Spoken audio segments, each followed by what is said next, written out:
The Blade HQ exclusive Smock.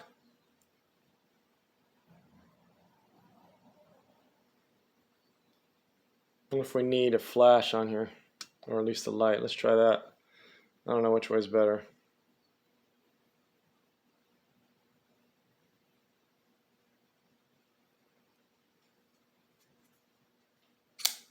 CPM M4 blade.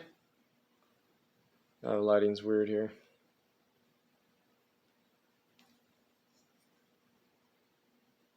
Just released here last week. I think it was on Friday.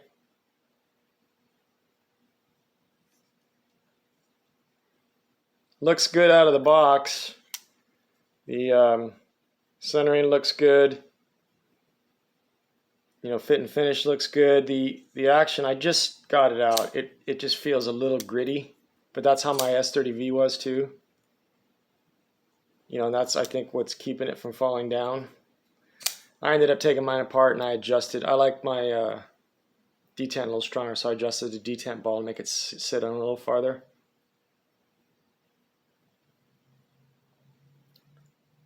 I just tried it. I'm not going to show it here on film, but I just tried it on one of my wife's, you know, long dark hairs, and this is just like the S30V version. It whittles hair one way effortlessly. It's just, they do such a good job at the Taichung plant, you know, on these edges. Great knife. Went for 182. I'm in California, obviously, so it's plus tax. I don't know how many there were. It lasted a couple hours, I think. I don't remember. Don't quote me on that. I don't know if it was 30 minutes or an hour. A little less than the Rock Lobster, from what I remember. But 182, and there is in the paperwork I'll show you here, where it looks like they're talking about, you know, a DLC version. I think it shows right down here. These two versions, it says one with DLC and then one with the satin finish. So, and then there was a clarification from Michael Janich on the Spyderco forums where it's going to be the titanium nitride coated. They don't do DLC in Taichung or Seika City. You know, it's going to be all blacked out hardware, but it's going to be the titanium nitride coated blade instead of the DLC, which is fine. The box. The other one I have today, I thought I was going to have 3, but Knife Joy's taking the long way, the Pony Express route. You know, they switched to UPS when the Postal Service was having all kinds of issues during COVID, and it was working out. But now that the post office is quick again, I'm getting these in 2 or 3 days. UPS, just for me, at least in California, it takes forever. So the Knife Joy, I had that paramilitary too, and I was excited about showing that lime green knife because it was still available. I think it's 182 bucks.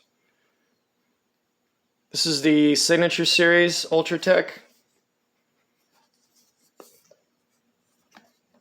Dual edge, Microtech obviously, Jade, green. I thought it would be fitting to do both knives. It's not the DLC because they do make a DLC version too. This is just a standard black blade. So it's got the blacked out. Here's the signature part where it's the Signature Series. It's got the born on date, which shows 6/21. The serial number, which 202. Beautifully made. I love these Jade versions.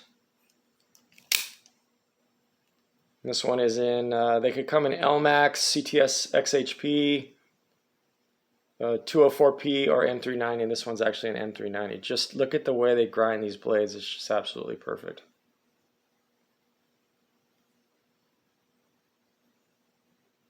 Just a beautiful piece.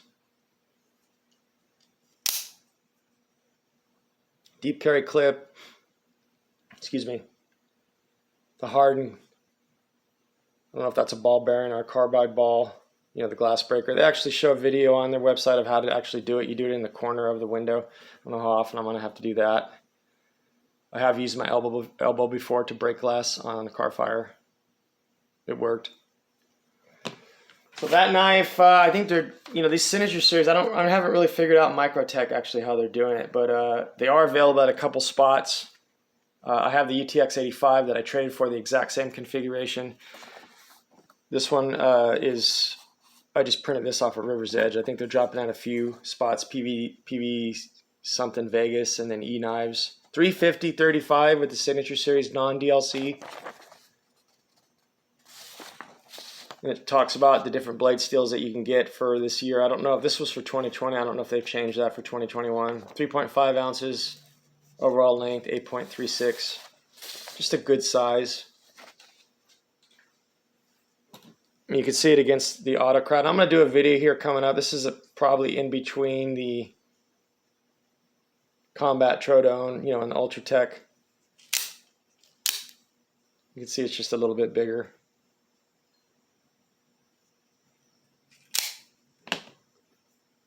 But I'm going to do a Microtech, you know, against Benchmade just to talk about the quality differences. You know, I've been EDCing this for a while now, and it's been great. But there are some differences. I'm going to do the layman's terms in, you know, the average Joe comparison, because there definitely are comparisons, and you know, it's something that should be pointed out.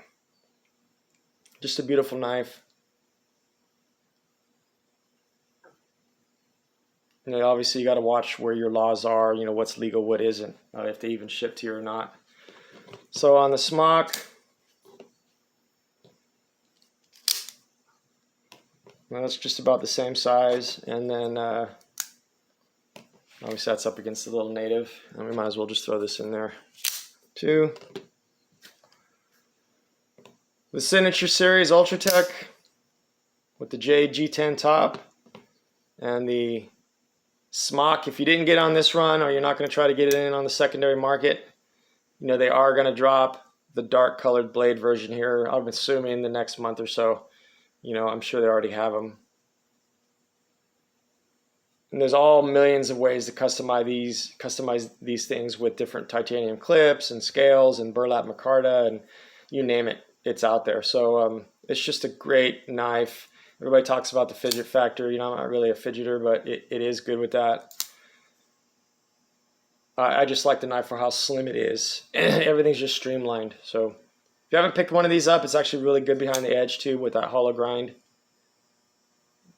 You know, even the S30V version is just the top. I just really like it. So the Smock Jade G10 and the Ultratech Signature Series with the Jade top.